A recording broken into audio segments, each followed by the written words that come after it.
Hello guys, welcome back to my channel. My name is Layo and I'm a YouTuber based in the United Kingdom. That felt so sweet to say. If you're new here, you're absolutely welcome, and if you're a returning subscriber, you're my OG from day one.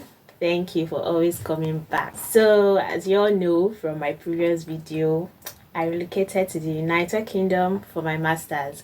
So in this video I'm just going to be discussing my journey. I'm just going to be talking about my journey from Nigeria to the United Kingdom. So if you'd like to know everything I did to get to the United Kingdom, I applied to schools and everything, just stick around and let's get right into the video. So the first thing I did was to apply for schools, right? Yeah. So this journey actually started when did it start? This journey started 2021. Yeah, this journey started 2021. My initial plan was to go to Canada. That plan did not work, and and when that didn't work, I was like, I don't feel like applying to any schools again. I'm just going to apply for jobs. I'm just going to work and all of that. But I got advices from like left, right, and center. Everybody kept on advising me that I should try UK. Because I mean, at least, what do I have to do? You have to pay application fee for UK schools. So I'm like, okay, that's true. I don't have anything to lose. Let me just apply, see if I'll get admission and everything. Yeah, and I did that. I know I applied to more than 3 schools, maybe like 4 or 5 schools, and I got admission into only 2 schools. I got admission into only 2 schools. That's Plymouth University and Teesside University. And I decided to go for Teesside University because the course that I wanted, the tuition fee was cheaper. The tuition fee was more affordable. There's nothing cheap actually. The tuition fee was more affordable in Teesside University, and I decided to go for Teesside University. So I'll put the date I applied for my admission, and I'll also put the period that you can also apply for your admission in case you're trying to apply to Teesside University, because I'm only speaking for Teesside University. So I applied for the admission and then I got a conditional offer, and it didn't take long at all. So I got the reply in like within a week. I think it was within a week. So when you see the dates, you know how long it took. But I know it didn't take long like at all. So I got the conditional offer, and they told me I needed to meet some conditions. That was paying the tuition fee, sending in my I think my WAEC result or IELTS if you have IELTS, WAEC, NECO or IELTS result. What else? So I also needed to like fill the mandatory questionnaire and also pay for qualification check. Yeah. So for my own process, right, I didn't know anything about the qualification check because like they just started. And so what the qualification check is that your results, your undergraduate results that you're going to submit, you're also going to submit your undergraduate results to meet the conditions for you to get the unconditional offer. So and that period schools were on strike in Nigeria. So the qualification check is supposed to be like a check to verify your certificate, right? So because schools were on strike, I think it was because schools were on strike, we had to pay. We should had to pay for the what's it called? Let's wait for the certificate to be verified. I met all those conditions, and then I now got my unconditional offer. Yeah, after a long time. After a long time, you guys.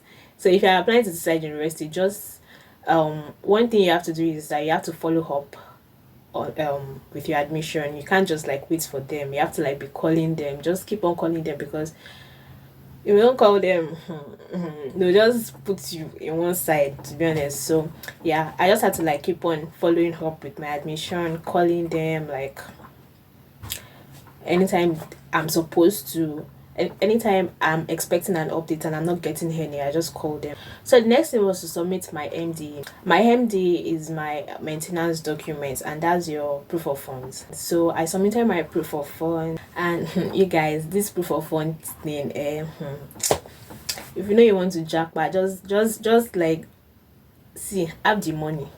If you know that you really want to jackpot, have the money. I don't know how you're gonna do it, but just make sure you have the money, because it's not easy to get money. It's really not easy to get money. So yeah, I submitted my proof of funds. I sent them my proof of funds, and then I got my CAS. So my CAS is my confirmation of acceptance of studies, and without this CAS you cannot apply for your visa.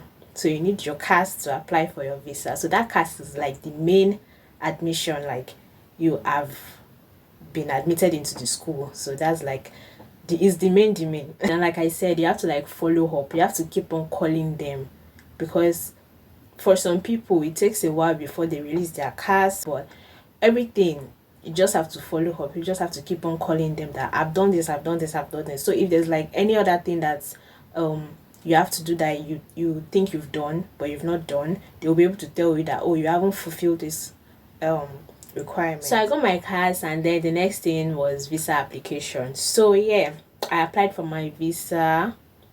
I filled all the forms online and everything, yeah. And after that, I had to go for my TB test, yeah. And then I did my TB test, and you guys don't even believe what happened when I did my TB test. So the result was supposed to be ready in just one day, like that same day. And then I got in there since around 6 in the morning, because like Lagos is no joke. Yeah, my center was Lagos, so I did everything, almost everything in Lagos. So, and I'd finished everything I had to do around. I finished everything I had to do around maybe 1 or 2, and no, yeah, like around 1, because they said the result was supposed to be ready around 2, and these people had the effrontery to tell us that their systems were down and they could not give us our result that day. You guys, if you guys know me, you know that I don't live in Lagos. So I mean, I came from Ibadan. I don't live in Lagos. I'm like, what the hell? So I had to stay back in Lagos. I had to like go back the next day, because I needed the results for my biometrics, my visa stuff. And yeah, the hassle of the old biometrics as well. So while I was applying for my visa and I wanted to pick a biometrics date, I could not get a biometrics date. Like, it was saying no available dates or something like that. I'm like, huh? Say what now? Even though I had actually not even bought my ticket then, but like I knew when I wanted to travel already. Okay, so I knew when I wanted to travel. I'm like, nah. What do you mean by there's no available dates, or there's no available slot, or something like that, sha. Anyhow, so I just kept on trying and trying, because I watched a YouTuber, and she talked about how she couldn't get a date as well, but she kept on refreshing the page. She didn't leave the page, and then she now got a date. So I kept on doing that, and I eventually got a date that wasn't far from the TB test dates. So I went for my biometrics. I submitted all my, okay. So yeah, another thing that happened was that because I couldn't get a date, so when I kept on refreshing and then I found a date, I just quickly like clicked on the date without changing. So there's this stuff where you pick self-service or assisted service. So self-service, you upload your documents by yourself. There's a like criteria and everything to upload your documents. Then there's assisted service. You take your documents to the TLS center and they upload it for you for how much was it? I think about 11k or 12k sharp. So the first time, I picked self-service, because I'm like, I can upload my documents myself. I don't need anybody to upload my documents for me. So when I couldn't get it in, I kept on refreshing, and when I saw that there's an available date, I just immediately clicked, and I forgot about the old self-service or assisted service thing, and the thing just automatically picked assisted service for me. I was so livid. I was not even happy. I'm like, oh my god, I'm going to waste like 11 to 12,000 to upload documents that I can upload myself. But anyways, my mom was like, just do it like that. It's, at least you have a date. Just do it like that. I just went to the center that day and I took all my documents with me and they uploaded it for me, and then I went for my biometrics, and then yeah, and then I submitted my passport, and that was it. My visa came. Hallelujah. My visa came. I was super duper happy. I remember the day I went to get my visa, so like they already emailed me and told me that my passport is ready for collection, right? So the day I was going, I actually took the train, and